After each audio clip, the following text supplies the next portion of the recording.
ಗಿಲ್ಲಿ ವಿಷಯಕ್ಕೆ ಬಂದ್ರಿ, ಈಗ ಆ ಟಾಪಿಕ್ ಟಚ್ ಮಾಡಿದೆ ನಾನು ಇಂಟರ್ವ್ಯೂ ಮುಗ್ಸೋಕ್ಕೆ ಆಗಲ್ಲ. ಇಡೀ ಕರ್ನಾಟಕ ಮೆಚ್ಕೊಂಡಂಥ ಜೋಡಿ ನಿಮ್ಮದು.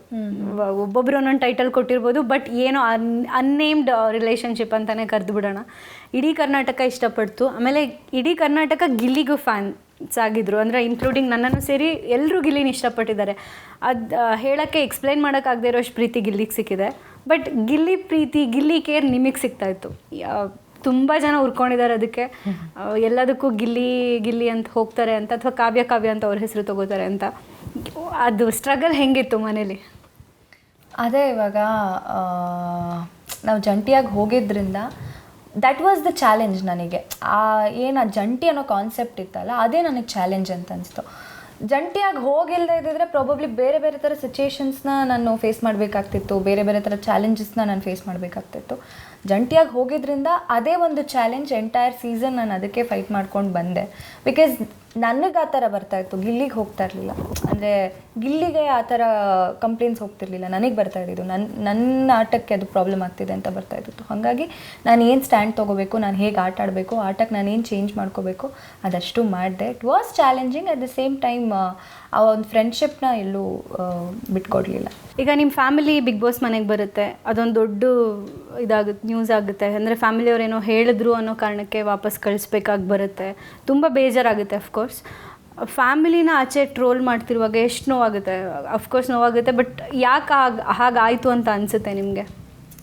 ಮೇ ಬಿ ನನ್ನ ಫ್ಯಾಮಿಲಿ ಅವ್ರಿಗಿದ್ದಂಥ ಇನ್ನೋಸೆನ್ಸ್ ಅನಿಸುತ್ತೆ. ಯಾಕಂದರೆ ಇವಾಗ ಆಟ ಹೊರಗಡೆ ಏನಾಗ್ತಿದೆ ಅದನ್ನು ಬಂದು ಹೇಳಬಾರ್ದಾಗಿತ್ತು. ಬಟ್ ಸ್ಟಿಲ್ ಅವ್ರ ಮಗಳಿಗೇನೋ ಒಂದು ಅಥವಾ ಅವ್ರ ಅಕ್ಕನಿಗೇನೋ ಒಂದು ನೆಗೆಟಿವ್ ಹೋಗ್ತಿದೆ ಅಂತಂದಾಗ ಅವ್ರು ಏನು ಗೈಡೆನ್ಸ್ ಕೊಡ್ಬೋದು ಅದನ್ನು ಕೊಟ್ಟರು. ಆಟದ ಪರ್ಸ್ಪೆಕ್ಟಿವಲ್ಲಿ it is wrong, yes. But ಒಂದು ಮಗಳಿಗೆ ಏನು ಹೇಳಬೇಕಂತ ಅಂದ್ಕೊಂಡ್ರು ಅದನ್ನು ಹೇಳಕ್ಕೆ ಬಂದಿದ್ರು ಅಷ್ಟೇ. ಏನು ಮಾಡೋಕ್ಕಾಗಲ್ಲ. And at the same time ನಾನು ಹೇಳ್ದಂಗೆ ಇಡೀ ಮನೇಲಿ ಆ ಕಾಂಪಿಟೇಷನ್ ಮಧ್ಯನೂ ಎಲ್ಲೂ ಗಿಲ್ಲಿ ನನ್ನ ಬಿಟ್ಕೊಟ್ಟಿಲ್ಲ ಅನ್ನೋದು ಅವ್ರಿಗೂ ಇರುತ್ತೆ. ಒಂದು ಫ್ಯಾಮಿಲಿ ಆಡಿಯನ್ನ ಕೂತ್ಕೊಂಡು ನೋಡಿದಾಗ ನನ್ನ ಮಗಳನ್ನ ಅವನು ಎಲ್ಲೂ ಬಿಟ್ಕೊಟ್ಟಿಲ್ಲ ಅಂತನೋ ಅಥವಾ ಕೆಟ್ಟದ್ದು ಮಾಡ್ತಿಲ್ಲ, ಕೆಟ್ಟದ್ದು ಬಯಸ್ತಿಲ್ಲ ಅಂತನೋ ಅಂದಾಗ ನಮ್ಮ ಫ್ಯಾಮಿಲಿಯವ್ರಿಗೂ ಅವ್ನು ಇಷ್ಟ ಆಗ್ತಾನೆ. ಸೊ ಅದೊಂದು ಕನ್ಸರ್ನಲ್ಲಿ ಬಂದು ಹೇಳಿದ್ರು. ಬಿಟ್ಟರೆ ದರ್ ನಥಿಂಗ್. ಆದರೂ ನೆಗೆಟಿವ್ ಆಗಿ ಹೋಗುತ್ತೆ, ಏನೂ ಮಾಡೋಕ್ಕಾಗಲ್ಲ. ತಪ್ಪಾಗಿದೆ, ತಪ್ಪಾದ್ಮೇಲೆ ಅದಕ್ಕೆ ಶಿಕ್ಷೆ ಅನುಭವಿಸ್ಲೇಬೇಕು.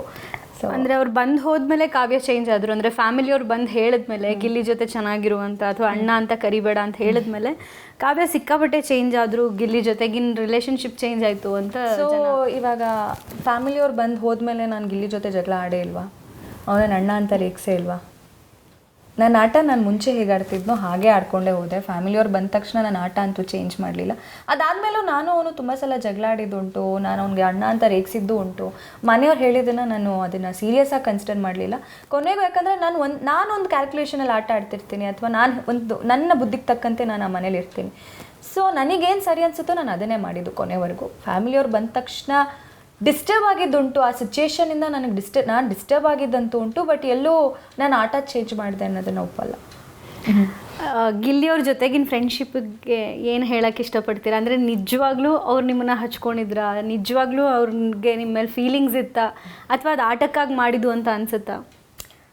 ಆಟಕ್ಕಾಗಿ ಮಾಡಿದ್ದಾನೆ ಅಂತ ನಾನು ಹೇಳಲ್ಲ, ಅಥವಾ ಫೀಲಿಂಗ್ಸ್ ಅಂತಲೂ ಹೇಳಲ್ಲ. Just a pure friendship. ಅದೊಂದು ಒಳ್ಳೆ ಗೆಳೆತನ ಇತ್ತು, ಅದಂತೂ ನಿಜ. ಯಾಕಂದರೆ ಗಿಲ್ಲಿಯವ್ರಿಗೊಂದು ಟೈಟಲ್ ಇದೆ, ಹೋಗಿದ್ದ ಶೋರ್ನಲ್ಲೆಲ್ಲ ಒಂದು ಹುಡುಗಿನ ರೇಗಿಸ್ತಿರ್ತಾರೆ ಅಂತ. ನಿಮ್ಗೆ ಅವ್ರ ಹೆಸರು ಬೇಡ, ಬಟ್ ಹೇಳ್ತಾ ಇರ್ತಾರೆ. ಹಾಗೆ ಕಾವ್ಯನೂ ಯೂಸ್ ಆದರು ಅನ್ನೋ. ನಾನು ಅವ್ನಿಗೆ ಅದನ್ನೇ ಕೇಳಿದ್ದುಂಟು, ಒಂದ್ಸಲ ಕೇಳಿದ್ದೆ ನಾನು. ಅವಾಗ ಅವ್ನು ಅದೇ ಹೇಳಿದ್ದು. ಬೇರೆ ಶೋಸ್ಗಳಾದರೆ ಬೇರೆ, ಅಂದರೆ ಒಂದು ಸ್ಕ್ರಿಪ್ಟೆಡ್ ಆಗಿರುತ್ತೆ, ಒಂದು ಏನೋ ಪ್ಲ್ಯಾನ್ ಮಾಡಿ ಕಂಟೆಂಟ್ ಮಾಡ್ತೀವಿ. ಬಟ್ ಬಿಗ್ ಬಾಸಲ್ಲಿ ನಾವು ಕಂಟೆಂಟ್ ಮಾಡೋಕ್ಕಾಗಲ್ಲ ಅಂತ. ಸೊ ಅಲ್ಲಾಗಿದ್ದು ಪ್ಯೂರ್ ಫ್ರೆಂಡ್ಶಿಪ್ಪೇ ಅದು. ಆ ಫ್ರೆಂಡ್ಶಿಪ್ ಕಂಟೆಂಟ್ಗೋಸ್ಕರ ಮಾಡಿದ್ದಲ್ಲ, ಅದು ಹಾಗೆ ಅದು ಆರ್ಗ್ಯಾನಿಕ್ಕಾಗಿ ಆಗಿದ್ದಂಥ ಒಂದು ಫ್ರೆಂಡ್ಶಿಪ್.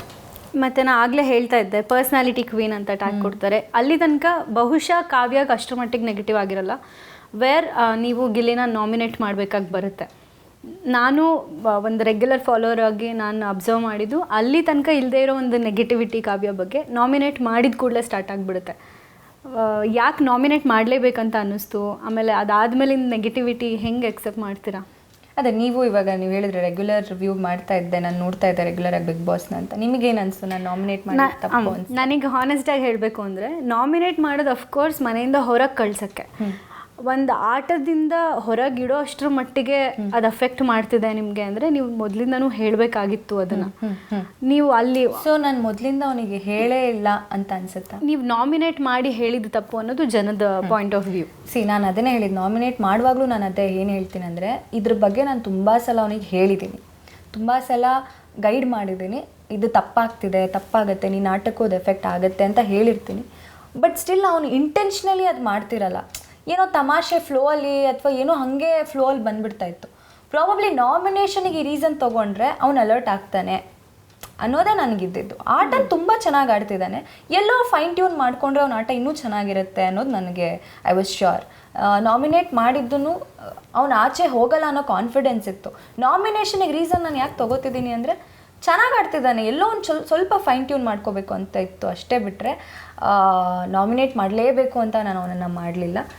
ಆ ತಪ್ಪನ್ನ ಅವ್ನು ಬಿಟ್ಟು ಬೇರೆ ಯಾರೇ ಮಾಡಿದ್ರು ನಾನು ನಾಮಿನೇಟ್ ಮಾಡ್ತಿದ್ದೆ. So why not Gilli? I have to play my game also. ಮನೇಲಿ ಯಾವ್ದು ತುಂಬ ಕಷ್ಟ ಅಂತ ಅನಿಸ್ತು ಕಾವ್ಯಗೆ, ಎಕ್ಸೆಪ್ಟ್ ಫಾರ್ ಗಿಲ್ಲಿ ವಿಷಯ? ಟಾಸ್ಕ್ ನನಗೆ ಫಿಸಿಕಲ್ ಟಾಸ್ಕೇ ಕಷ್ಟ ಅನಿಸಿದ್ದು, ಯಾಕಂದರೆ ಫಿಸಿಕಲಿ ನಾನು ಅಷ್ಟು ಸ್ಟ್ರಾಂಗ್ ಇಲ್ಲ. But I didn't give up. ಅದೇ ನನಗೆ ಸ್ವಲ್ಪ ಚಾಲೆಂಜಿಂಗ್ ಅನಿಸಿದ್ದು, ಕಷ್ಟ ಆಗಿದ್ದು.